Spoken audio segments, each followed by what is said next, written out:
Hello, it's a Sandhu podcast, and this one is with Aurie Styla, or Aurie Green, as I should say, as he now wants it to be known as well, because he's Aurie Styla Green, I think is the full title, because Aurie's on tour. It's called the Green Tour. He's a stand-up comedian, and not only is he hilarious, I've been a fan of Aurie 10, 15 years. I've known of him, seen his clips, seen his little videos, seen his different stand-up bits.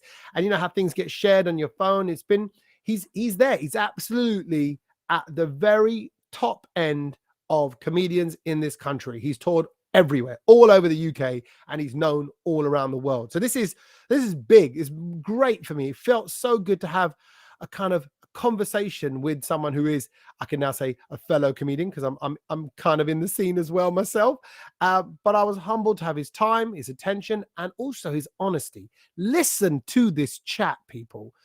Aurie's very open about comedy, where it's at. We spoke a lot about the Jimmy Carr situation, about how much of that is the comedian, how much of that is the act, and then a lot about mental health and where he stands on that, because the Green Tour, his tour, is all about mental health and well-being, and him making that funny, and it will be funny. So if you want to check out more about Aurie and his tour, go to Aurie Styla on social media. But for the moment, enjoy a wicked chat with a brilliant guy, a huge heart. It's the wonderful Aurie Styla. I love this guy. Aurie Styla Green. Hello, mate. How are you? What's going on? How you doing? I'm good. What are you saying? Yeah, what's that? Oh, that's I know what you're drinking. You're drinking one of them ginger shots. They're about £4.50, about 20 mil. It's more than tequila. Oh, listen, I don't buy them individually. I get them from Costco. So you get them in like bulk. Is that 12 or 10 of them? It's no more than like more £8-9, I think, for the whole thing. But it's worth it every morning. And hold on.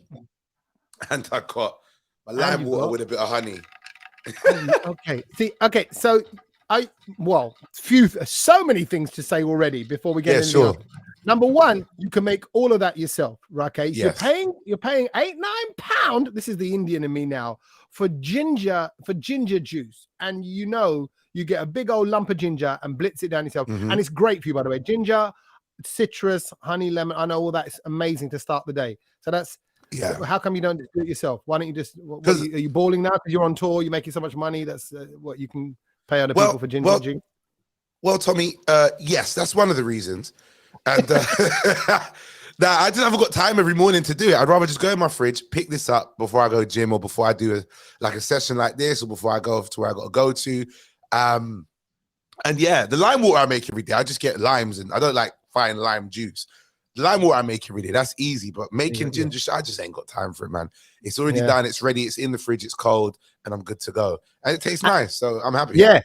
Do you enjoy that? Because it can be quite like a hot feeling, that ginger drink on the back of your, it's like, it's a bit, it's a bit like, but I don't mind it. I like that. It feels like it's doing a good thing. I think so. It says defense ginger. That's all I don't, brother. I got told ginger's good for you, so I said, that's it. Just as long as someone tells me it's good for me and I believe them, and I know. I mean, when I was younger, mum used to always say, my gran used to always say, if you didn't feel too well or you had a sore throat, have lemon and ginger. And I think it's just one of those things that have always stuck with me as something to have. Do I know what it does? Yeah, it does cut. It's a bit coarse in the morning, but I don't care. Does it work? It seems to work. Am I getting in shape? Yes. And thank you, ginger, for making that happen. Forget gym and all that. It's the ginger, obviously, and the cold pressed apple. That's it. Oh no! Any honey in the mix? Do you put a bit of honey in the mix? The honey's in the lime water, but not in the ginger. Wow, that's quite a sweet. It's quite a sweet combination. And this is okay. I love it. It's the Aurie Styla kind of early morning routine for a great day.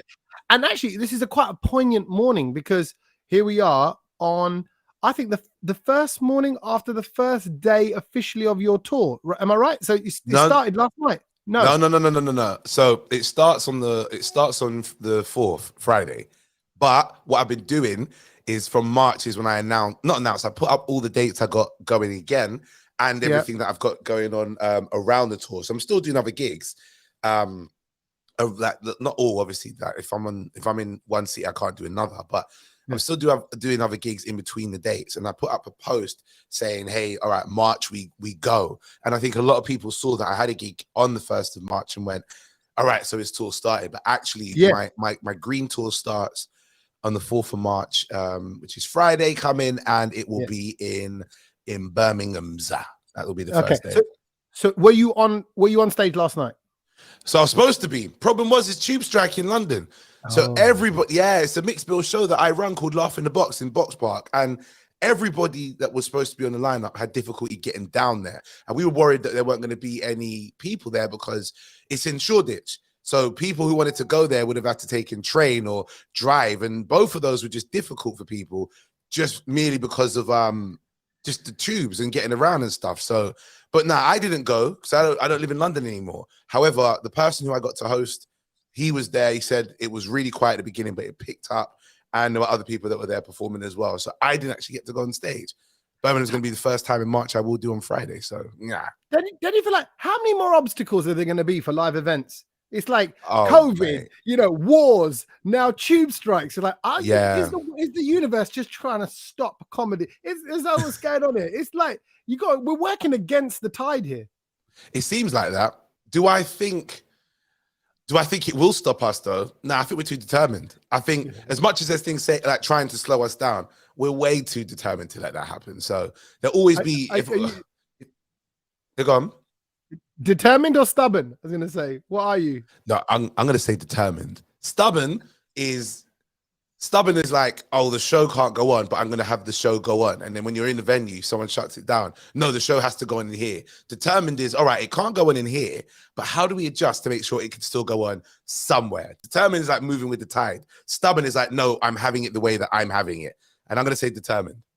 That you know what? That is a brilliant difference. That's the way to differentiate between the two. You're right. And you've had to move with the times. I think there's so much about, even when we caught up last time, that you're rolling with it now. I think you're rolling with it more so than ever, with life and you and where you're at and your comedy and yourself. And the Green Tour, I think, says that all. So just for the people listening, how did the Green Tour come about, and where are you at right now? Why put on the Green Tour? This is the name of Aurie's tour. I'll start with the name. My real surname is Green. So for me, this tour was about me being more, not just green in terms of what the societal description is, but being more myself. Not to say that I'm not myself, but when you're on stage, you're a character to some degree, to be able to deliver the jokes you want to deliver, to be able to talk about the things you want to control. But after a while, you kind of go, actually, why am I controlling how much people get to see, and then losing an element of myself, which is all right for people to see? So on the Green Tour, I'm talking about physical fitness. I'm talking about mental health. That's probably one of the biggest elements of the tour, like doing therapy and how that's helped me. Moving out of London, and just the differences in every element of what I discuss has a relation to the color green, like the color of mental health. When it comes to how it's represented on like Mental Health Awareness Week, or I can say not even just day, is green. Green is a color that they use. Going green as well. I really am into trying to do what I can to be more into the environment and recycling, and also using green energy. I drive an electric car. So it's green. I recycle as much as possible, even down to this is one of the things that's on the tour that we're selling as merchandise, right? A bottle that you can, it's like a water bottle, but you can refill it. I like the shape of it because it looks a bit like a hip flask.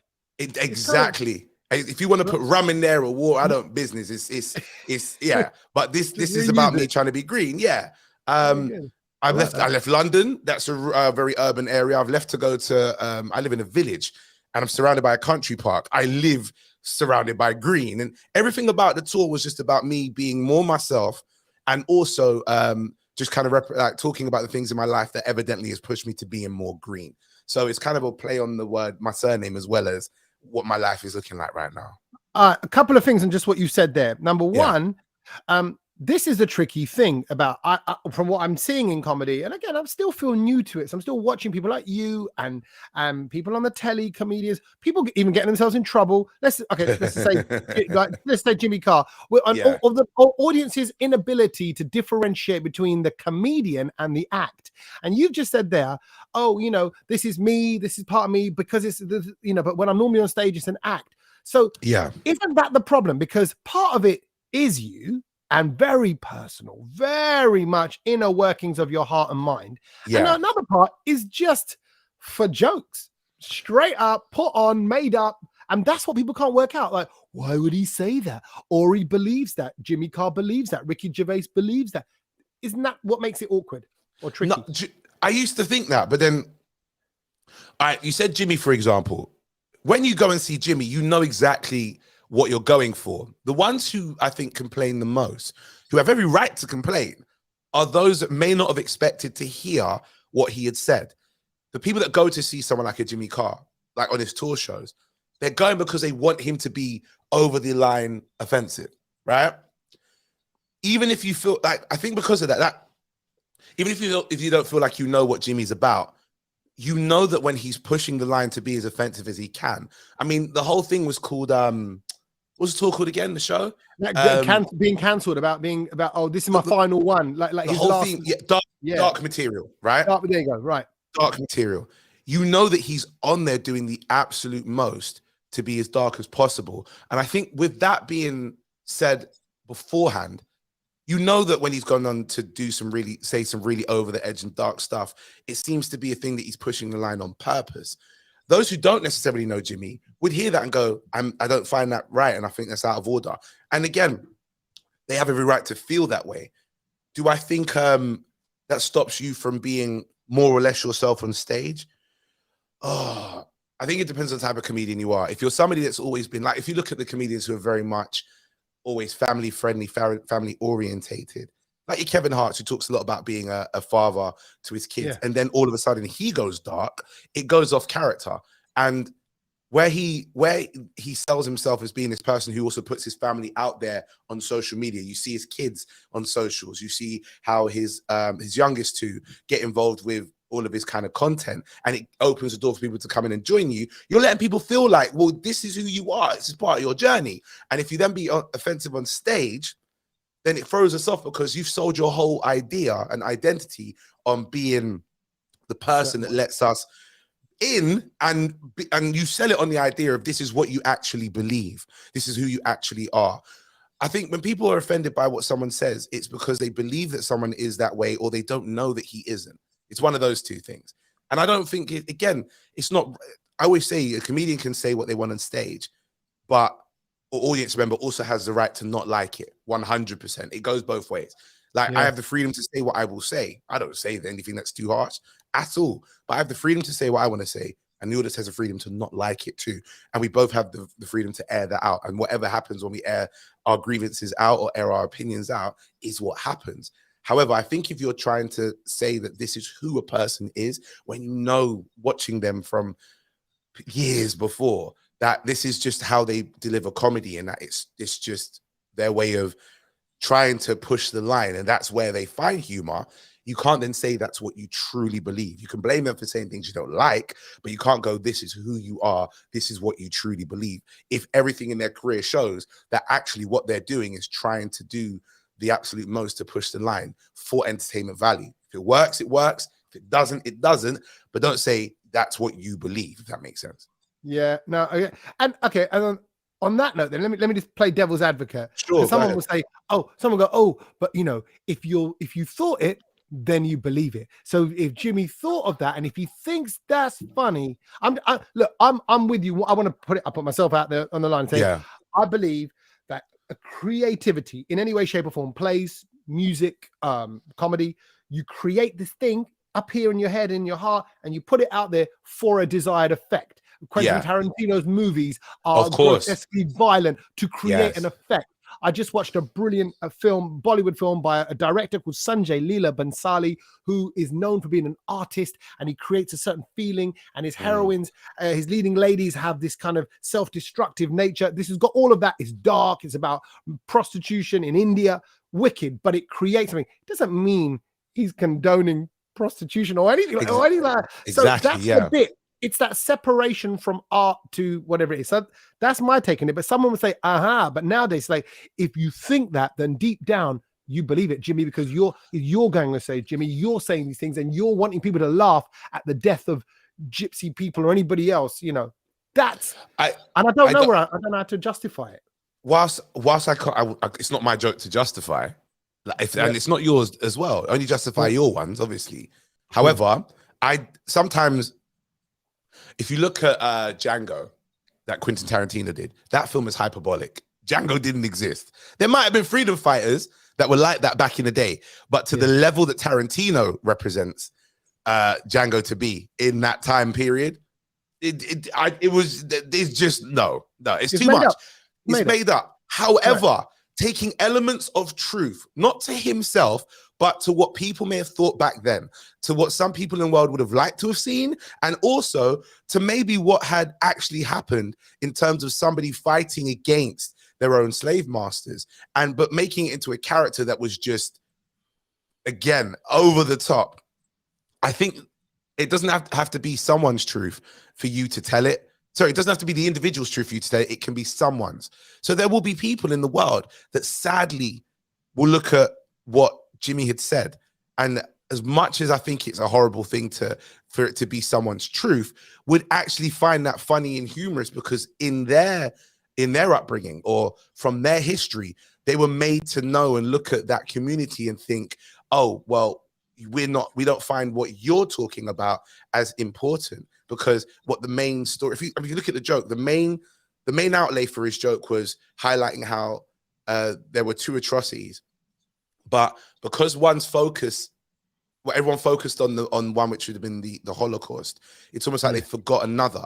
That's without the humor or the opinion attached to it. That's the fact that there were a community of people that were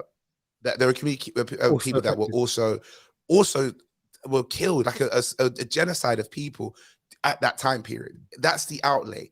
How he then delivers it afterwards is his way to deliver it, is to make it into something that's funny. That may not be my way of doing things. Again, I can't defend his way of doing jokes. However, is it a representation of what he thinks per se? I think as a comedian, he's tried to say something which in his eyes is my way of delivering a bit of information and then make it funny. For me, I don't touch material like that at all because it's not in my heart to do so, right? But it can be in someone's heart to use humor to deliver a message and then hit a totally different direction with the message. Is it in his heart? Not, I don't know. I don't know him. I don't know to say it is. I don't think it is, from what I've met him several times, and he isn't that kind of person to live his life thinking that way. However, when it comes to him talking about elements of history which people do ignore, I think that's where the basis of the joke comes from. And then he hits it with the gut punch after. But the basis of the joke is the fact it's someone's reality where people don't know about certain atrocities that have happened to different communities because one other community is more highlighted than another. In the war, World War II, there were soldiers that were African diasporas that were put in the front line of wars. And there was a large amount of us that were out there fighting at the front line and were killed first. But then in the World War, you think of the countries that were against each other and not some communities that were also put to fight. Now, if someone made that into a joke to try and highlight that was an element of history, that also was some people's opinion, the propaganda that might have been out there to try and divert you from seeing the fact that we were on the front line. I may not like it to hear it. However, would I believe that it's that person who this day who believed it's something we should laugh at in that sense? I'd have to hear the joke myself, and I can't talk for another community. I can only talk for myself at that point. But again, I don't know if I would believe the person trying to deliver it. It's 100% in their heart, especially comedians. Sometimes comedians do what they can to either be edgy or be funny. And it's not even about them trying to deliver what is their opinion, but it's actually about them trying to find the way to be as raw as possible because that's where they find humor. And because there's so many different reasons why someone may have a joke or someone may talk about something on stage that may not even be about who they are or about their view and opinion. There's so many reasons some people do stuff. Edgelording is a major thing in comedy that I can't stand. For me, I look at it and I go, it's hack. It might be a terrible joke. I didn't find it funny, but do I believe it's in that person's heart and personal opinion? I can't say that, because what they may do as art, similar to like what Tarantino does as art, doesn't always represent who they are as a person. It just represents maybe how they might be trying to deliver the message of what it is they're trying to say. It's a long-winded answer, and I'm being very careful about what I say, because I don't want people to think that I'm justifying a joke. But do you know what I mean? But I think you're right. Person. Yeah, I think there's humor lies in the perverse, because it's a perverse way of thinking, and it's, you know, so therefore, and what he does is he goes, you know, millions of people died. You see the setup. Millions of people died. Da, da, da, da. And then pow! You weren't expecting me to say that. That's the Jimmy. The gut punch, yeah. So and that's where the effect lies. It's almost like when you see I'm not saying, I'm just comparing a Quentin Tarantino in Kill Bill now, when you see them the marriage. They're having the wedding ceremony. It's a beautiful scene. Yeah. It's Uma Thurman, lovely, dressed in white, in the church, and then bloodshed. But he puts that bloodshed in a church. Pow! It's perverse. It's, you know, so it's that artistic effect. But you know, look, you're analyzing life. This is why I'm going to come back to the Green Tour now, and you are analyzing yourself and where we fit into the world. And I just think I'm doing that loads now. Maybe it's an age thing. I'm mid-40s, and I'm kind of going, what is this thing called life all about? What is this thing called the world all about? What do I say to my kids? Because obviously my parents raised me a certain way, and they teach me with a bit of Sikh values and a bit of, you know, British values and even Christian values. My dad said to me at a very young age, just follow the 10 commandments. Religion's complicated. You got the 10 commandments. And he wasn't, it was your dad Christian? No, Sikh, me, you know, but he went, wow. My dad, he listens to the podcast. He'll listen to this, and he didn't really go to the Gurdwara. He doesn't go to the Sikh temple often at all. In fact, I've never really known to go unless it's a wedding, unless we're all going to go there for the ceremony. You know, I bumped into him once. I told this story before. I bumped into him once outside. I happened to be going to the Gurdwara, the temple, and he was outside. And I went, oh, we're going in. Like, you know, we just do a quick, what's called a matha tek. You put your head down and you say your blessing. You're out in like 1 minute. You can be in and out, bang. And he went, I went, oh, we're going in. He went, cool. I'm going to get a lottery ticket. Pick me up on the way back. Like I'll meet you outside. Like he didn't even want to. He's like, he just don't do it. So meaning, and he's just more like, look, know the morals. You don't have to do anything. You have to conform to it. Just have that in your heart. So my point is, how are we raising our kids? What are we doing? And here you are saying, right, you're going to talk about mental health. It's a big part of the tour. Yeah, big time. Is mental health funny, Aurie Styla? How do you make it funny? Because this is serious stuff for some people. Everything has a way of being funny. Some of the darkest things we've seen comedians talk about, like we were just talking about a second ago, to someone else can be funny. But it's not always about finding the funniest things in some of the most dark things. It's actually trying to find that with mental health. I talk about it because it's trying to normalize the fact that people need to pay attention to it. We ignore it so much because we're too worried about how we trivialize it to make it seem like it's a really negative thing. Everybody has to maintain their mental health to some degree. We did it with our physical health. We did it how we're eating like breakfast, lunch, and dinner, how we keep ourselves fit. But we look at mental health and we hear that word and we think something's wrong with you upstairs. And because you can't see what's wrong with someone, like if someone has an injury on their arm and they've broken their arm, that's their physical health that's broken. But you can see what's happened.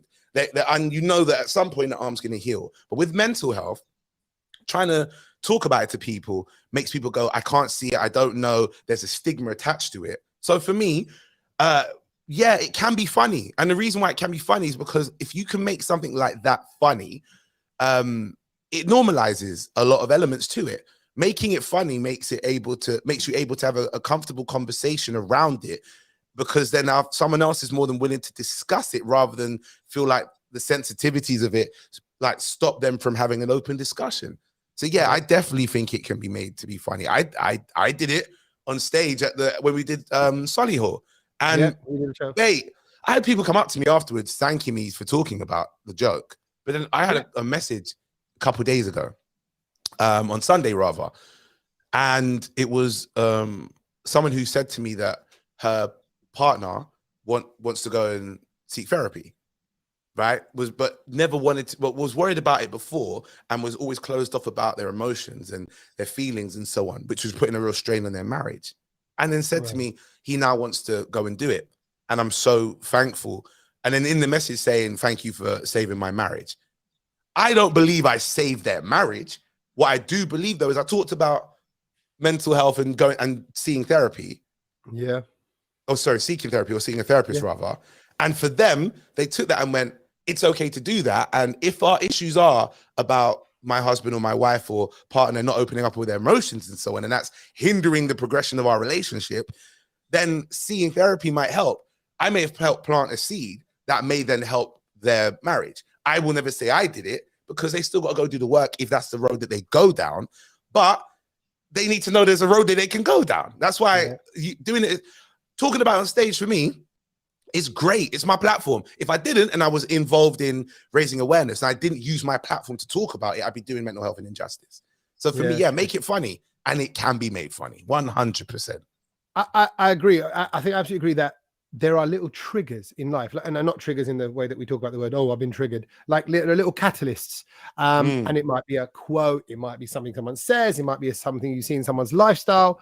For me, a lot of the time it is podcasts and audiobooks now, and I'm like, little lines just suddenly stick and go make me realize. So one of the things, for example, and believe it or not, you were a big part of that in a weird way for me, and I'm now talking about CBT, cognitive behavioral therapy. Come on, which I go to because we discussed it backstage. I tell you why I'm nervous about talking about it on a public platform, and I think this is the first time I think I've mentioned it on this podcast. I don't think I have mentioned it before, but my CBT sessions are easy because I kind of don't want other people to worry as well. You know, a part of it is that people are going to go, "Oh, are you all right?" I go, "Actually, I'm good. I'm good because I'm good." It's like, I've got a bad knee, I'll go physio. Exactly what you said. You know, I've got a bad back, I'm going to go get a massage, whatever. And yet, you know, if something's not quite right, you're not sleeping right, things are going through your mind, and you go and see a CBT guy or somebody else, you know, to help you, people go, "Oh, you okay?" Because they don't know what to do or whatever. So what was your trigger? What triggered you to kind of go, right, I'm going to talk about this, or I'm going to go and seek advice, help? Well, what was it, if you don't mind? No, it's fine. I came out of a relationship during the lockdown, and I kept doing what I can in that relationship to try and make the other person happy at the sacrifice of my own happiness. And it wasn't the other person's fault. It was the fact that we both had issues within ourselves that were, I mean, I'm a comedian who tries to please.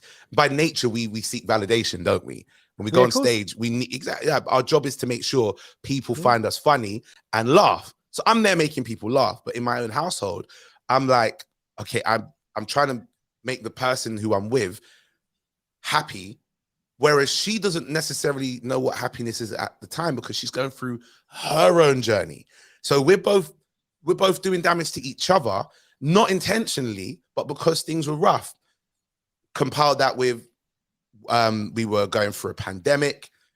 I wasn't working as much in terms of being on stage. Thank God I had like voiceover work and I had other bits going on, but our outlet is stage. I couldn't do that as much. I think all of that just compounded, and all of a sudden it got to a point where you sit there and goes, I need to do something. And whilst I'm on radio and I'm at the time pro men talking and discussing about issues and being more open for the sake of their mental health, I'm not doing the same thing by going to seek therapy. I'm opening up to friends. I'm talking to other men about us being able to talk as men, and that's doing a little bit of work. But am I truly doing the work myself? Didn't think so. So me and the person who I'm talking about, we're not together, but we're still good friends, and we were very supportive of each other, knowing we needed to seek help for ourselves as individuals. I went and done that, and it was only a few months of having to do that to make me realize that actually I have a handle of a lot of things, but because I live a life which is very peripatetic, I'm on the road all the time. I live like a soldier would do if they were with their company and they're traveling wherever they got to travel to. It's hard sometimes to have that lifestyle where you got to work for others and do for others and never have a chance to really stop and do for yourself. And just the first step of saying, I need to do something about this, helped because it meant that I had to book in it's every Monday, a time in a session where I'm in front of my therapist having a conversation. It grounded me. Doing that gave me a discipline. I have disciplines which are for everything else, but for everything else, it's work. For me, a discipline for myself. Going to gym as well helps out. And I started to see that the more time I spend on myself, because I'm in gym like 5 days a week, the more time I spend on myself, physically and mentally, as a whole, I'm getting better. So for me, the trigger was feeling like I wasn't doing anything for myself and was trying to make others happy, and actually stopping and going, no, let me figure out what is going to make me feel better about myself. And that then compounded into, even though I'm good now, I wasn't like off. I wasn't really that bad, to be fair, compared to some others that I know have a lot of a journey to traverse to be able to get to good. I wasn't that bad, but even just getting to a point where I know that I'm good and then staying in this routine allows me to maintain that good. And then comparing from back then to now makes me realize I needed to take that journey. That pushed me, like going through what I went through, pushed me into making that journey. And then also looking at the difference between how I am now and how I was even just a year ago. Oh, mate, it was one of the best things. One of the best things for me to do. So yeah, it was, sometimes good stuff comes from hard places. But most of the time, good stuff comes from hard places. This is interesting because you are a performer, you are an entertainer. Everything you do is, and I think particularly you, there's a big heart and it's worn on the sleeve. You give it, and even the fact that the way you love your music, the way you love, you see it coming across in your activity. That is someone who is like about the feeling. You are about your feelings, other people's feelings. Let's magnify good feelings and vibes and all that. You feel that about you. I've known that about you ever since I've been watching you for years now. Thank you. How do you find it? Because that plays a little factor for me as well. When you're going to your therapist, do you feel the need to entertain? Because there's a performer. Do you like? It's hard because, like you said, you don't make time for yourself. Yeah, you're not used to being off. You want to give to your missus. You want to, entertain the house. I play music in the morning for my kids to kind of go, hey, let's set the vibe. Let's create the vibe. I don't think they're going to go, I need a coffee. Dad needs a coffee to wake up. I try and create a vibe. Do you try and create a vibe with your therapist to kind of make it fun? Fun fact: when you do your first session, your assessment session, so she can find out more about you, if she feels that she can help you, she was so apprehensive about taking me on because of what I do for a living. She thought that I was going to use my humor to block off everything. Right. As you could tell from this conversation, as much as I can throw humor in there, I don't have to be funny all the time. No. I could just have a conversation. But she didn't know that. She just thought, oh, this comedian's going to try to be funny all the time and block off everything. I don't go in there trying to entertain her. However, there are elements of what I described that becomes entertaining because she's also getting an insight into the industry that we are in. So she gets to see my opinion of the industry. She gets to see some of the hurdles we go through from me describing it back to her. And that can come across as humorous to her, the way that I'm describing things and the way that I'm delivering what I'm saying. But do I actively try to be entertaining? Nah, I'm in there. Listen, I need to get my money's worth out of my sessions, right? I say that on stage, isn't it? I'm not here. I say it on stage, right? One part of the joke is I feel like I'm getting scammed because I go in there and I pay my money, but I do all the talking. And then obviously it twists into something else later. But I'm not going in there because I want to make you laugh, or else you pay me. This is not an Amazon Audible. You're not sitting and listening to me the whole session and getting your journey of my story. I want what I want out of this session. I want you to help me. So I try not to go in there and get into comedy mode. But the reason I know I get into comedy mode with things, you're settled down, married, kids, etc. Right? It doesn't work that way. It could work, but you don't do this, right? Yeah. When you were on the prowl and you were trying to talk to women, you knew that your comedy was a helpful tool of yours, isn't it? To make someone laugh, mate. It's sweet. It was the only tool. It was the only, that and the running man. So you can dance and little dancing, and the fact that you're funny. You can use those tools, but we use them we can use them as a tool to help us get through and get by. And we also use them as a tool to cover up elements of ourselves. I'm not trying to do that in my sessions. When I go in there, I'm trying to be as open, as honest. And I've got a bit of a way to go. I'm generally 95% open, but there are like 5% of things that you sit there going, I don't want to be judged on this one. Like, I don't know. I don't know what could be those things, but there are some things that we sit there. I don't know. Let's say I had a foot fetish. I don't, but let's say I did. That was so bad that I can't even go out somewhere and perform on stage because I see people wearing heels and it gets me going. It throws me off comedy. That's not my fetish. I just want to put that out here now. But if I did, and I felt embarrassed about having that and not talk to my therapist about it, I wouldn't be able to unpack it, which means I won't have a chance to stop having that fetish or control it. So when I'm on stage, I could work because I'm too busy looking at Sharon's toes. That's the issue that I don't want to have, is that I stop talking about things because I feel embarrassed about it. And I don't want to use humor to cover it up. So in my sessions, I don't. Some things are naturally funny because it's just in our character. However, I try my best not to be Mr. Funny when I'm in there. It's just, in my eyes, it's a waste of money. I can do that on stage. Let me be me when I'm in that room, trying to be as open, as vulnerable as possible. And even if she hasn't got anything to tell me right away, at least at that point, I've opened it up in conversation. And if it's something that she hears on week 20, but week 24, something relates to it, she can connect the two and go, you see what I mean? Yeah, but you're a giving person, as we've established with what you are in your nature. And a therapy session is quite self-indulgent because it's you. Like, I find it weird not throwing a question back. I find it weird not knowing anything about my therapist's personal life, or wanting to just out of courtesy kind of going, are you the same with your wife? Are you the same with your family? Or so it's very one way. It's a bit like a lap dance for your mind. I've just got to sit there and take the lap. It's my lap dance. I shouldn't be doing it. Lap dance for your mind. Yeah. So I'm the customer. Yeah. I'm not expected to dance, but because I'm used to dancing, I want to go, hey, I've got to move too. But I need to just enjoy, I suppose. But that takes a certain mode you got to get into. Trying to drop your caring side and considerate side, it was hard at the beginning because I could notice myself. She'll go, "How was your week?" I'm like, "Oh, it's fine. How was yours?" And I noticed after a while she'd be like, "It's fine," but didn't want to say anything else. I pick up on that. I'm like, "Yeah, don't be, hey, talk." You know about my ins and outs. You can't tell me that you went Nando's on Thursday or something.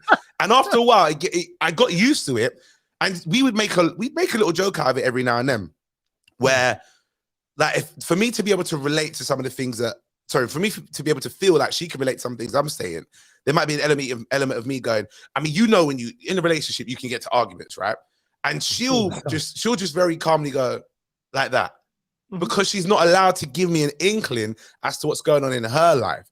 It got tricky at the first few weeks, but after a while, you get used to it because it's just the way the conversation goes. Like, it is about me, and you have to go in there with that mentality. And what helps of knowing that it is about me is when the rest of the week isn't, at least you go, this is my time for myself. Like, I know people that spend an extra half an hour in the bathroom just to avoid their children. Tommy, look, you've done that before, right? Yeah. Because they're running up and down and noisy and all sorts. And what they want to do, they'll sit down, they'll go and they'll use the toilet, and then they'll take another 20 minutes, sit on the phone or read a newspaper. After they're done, wipe out their bum cheeks. They just don't want to go out and have to deal with the kids. And there's no guilt in it because there's a part of you going, it's just right now, let me just breathe. And I think I just need some time. And if you've got a therapy session every week and it's an hour of your time that you can do that, after a while, that whole element of I feel selfish and I feel like it's all about me, it goes out the window because it's okay for it to be all about you. That's why you're here. And there's nothing wrong with that. Your nature starts to adapt. And it does help with the rest of your life where you start to look at things where you go, actually, I don't need to go out on a Tuesday night to the pub with the lads. I don't. No. Yeah, but what the lads think? But I don't care what the lads think. I'm tired. I got to work on Wednesday. Let me think about myself. And there's nothing wrong with that. Nothing wrong with it in therapy either, because you are paying because you want to talk about you and at least get some help and advice for yourself. So there's nothing wrong with it. But then where you are in your mental state, health and all that, and mindset, that's changing all the time because and I find after sessions I change and week by week. And here you are on a tour doing an act about mental health. And surely where you were 3-4 months ago when you started developing ideas, or when you're developing the ideas for this tour, to where you are now, to where you will be come April, May, towards the end of the tour. It's going to be. It's an evolution. It's like the little Darwin. You're going through the kind of stages of your mental state. So is the tour going to change as you go along? Because if you start feeling different things, do you adapt it, or do you stick with where you're going with it?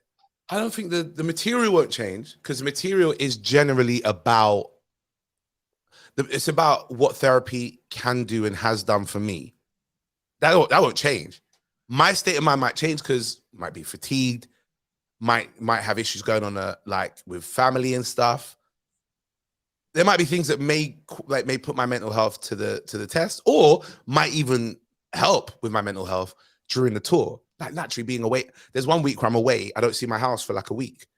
And it's every day it's a show in different cities, and then other people's gigs. After a while, I'm going to want to go home and just relax. I get that. However, the material is about how therapy's been helpful, and it won't change. Similarly to, you can have a really, really bad time at home with kids who might be unwell, and it can be a real strain on you. And I'm talking like I got kids, I don't, which is why I'm comfortable of talking about this stuff with no schemas or traumas, because I don't have any of those things right now. But I always tease my friends who do. They tell me like, oh, it's been so difficult with their son because they might be potty training, or he's just being a nightmare, or terrible twos, or whatsoever, right? But it doesn't take away from the foundation of how much you love your son. And it doesn't take away from the foundations of what it means to be a parent. You might have different experiences day to day, but the foundation is set. That it is how you feel, what it is to be a parent. Those things don't change. You learn over time, but what it means to be a parent and what your love for your child is not going to change or maneuver. So I feel like with therapy, when I talk about it on stage, it's not going to change and maneuver, even if my mental health is at that point a little bit tired of just keeping strong and keeping going. It's the element that kind of keeps me grounded, is knowing that I still have that Monday, and like I said, it's my discipline. And because it's a discipline I have in my actual life, I think when I deliver the material, even if I do pick up and learn things, it will still remain very similar, because similar. I don't know what I'm going to do when I go into my session and talk about all the time, but knowing I have a session remains the same way that knowing what the material is about remains the same, because it's about what it means and what it's like to go into a session, as opposed to what session 3 weeks ago on that Monday was about. If that makes sense. Yeah, it does make sense. Are you good? Do you feel good right now? Do you, when you talk about, why people going, because there'll be people listen to this, and I suppose that's why I talk about it, is because I've been there. I've been awake all night, and I mean all night. You watch it get dark, you watch it get light, and then see it get light again, and then you feel like crap. I should have gone bed ages ago. Should have gone bed. And then it's that thing, and then you're mullered at 7, 8, 9 o'clock. You're like, and I've got to do the school run and put it on and all that. So people are there. People have got money problems, particularly guys. I'm going to talk mainly because we can relate more so probably with some guys, right? And there's pressures on us, and there's different kind of pressures to women, and everyone's got their own stuff to deal with. How solid are you? Because I'll go back probably a year and a half, 2 years ago, and I was going through all those things. I'm not there now. I'm in a much better place, and I feel so much more optimistic about the future. I didn't know. I was, I walk around the house kind of going, looking up at God, the heavens, whatever's controlling the planet, if there is anything, and going, what do you want me to do? Where are you sending me in life? Why have you helped me these certain circumstances? Where are you at right now? That's what I'm getting to. How do you feel? I'm good, and I'll tell you why. With everything that I have control over, it's going in the way that I'd like it to go. So doing a tour, it's great to know that I'm starting on Friday. We've been planning this since July, me and my team. Right. Now we start on Friday. We are in the green on the tour. In the green. We're in the green on the tour in terms of tickets. We're not worried or stressed about, are we losing money? That which is a stress that, even though we love comedy, and we would love to do it in front of an audience that it just loves comedy as well. Knowing you have to also find that extra 500 or £1,000 to pay this and clear that when it comes to venue hires and marketing and stuff. When you don't have that, it's great. And I'm not completely in control of people who buy tickets, but to some degree I am, because of how much marketing has gone into this and how much work and time and effort has gone into this, and it's going in the right direction. In terms of what I can talk about, it's in my control. And I love that.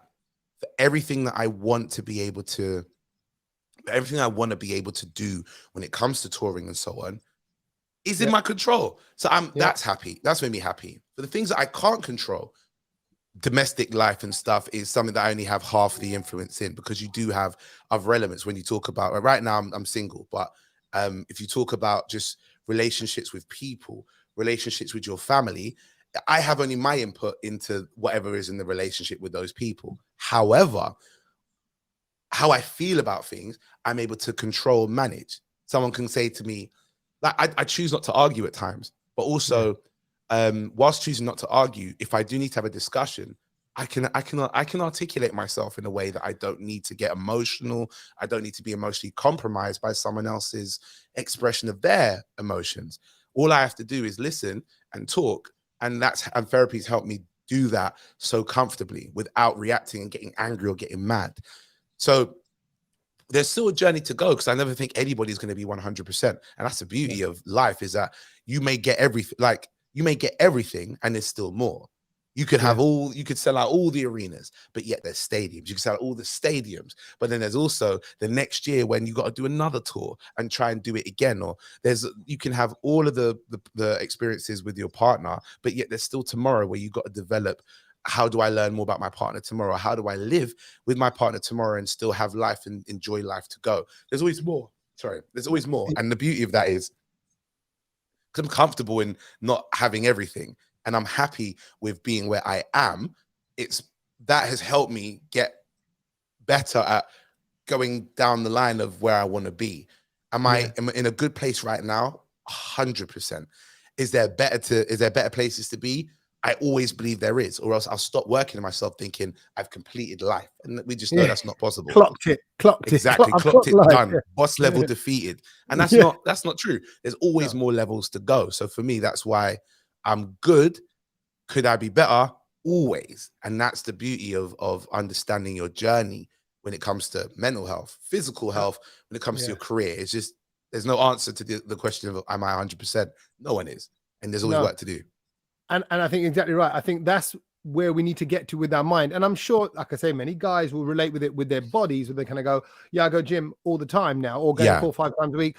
And it's not like, I've got the body, that's it, I'm done on the body, and it'll be the way it is. Got to maintain it. And same way with the mind, same way with well-being and all that. So I think it's great. You know what? You sound like you're in a good place, which is why I asked. Because here we are talking about, it's that whole thing of like, when someone's in good shape and they go, they're working out, they're like, what are you working out for? And like, to keep this, keep this the way it looks, right? Why is it that you sound well and upbeat and clear in thought, and happy and embracing flaws and weaknesses and processes to get better? It's because you've embraced that part of it, that the fact it's a work in progress. So it's great. But listen, this has been a brilliant chat, and it's exactly what I'd hoped we would have as well. Because we kind of touched on it backstage. I was like, oh man, I want to talk to you. And I think there are very few guys who I find that connection with, because very few guys will just openly talk about how they're feeling. And you are that, still very guarded and protective. And so this is it. It's what the Green Tour is all about. I'm just looking at the dates right now throughout March and April. You are everywhere, from Birmingham, Reading, Bristol, Manchester, Bedford, Leicester, Oxford, Cardiff. There's Brighton, there's Nottingham, London and Nottingham, Southampton and Leeds, and Austria. Wow, you're at the snow bombing festival. Loads of Austria gigs as well. On the Alps, man. That's after the tour, but I'll be out there doing some. That's after the tour, but I'll be out there doing some of the tour material.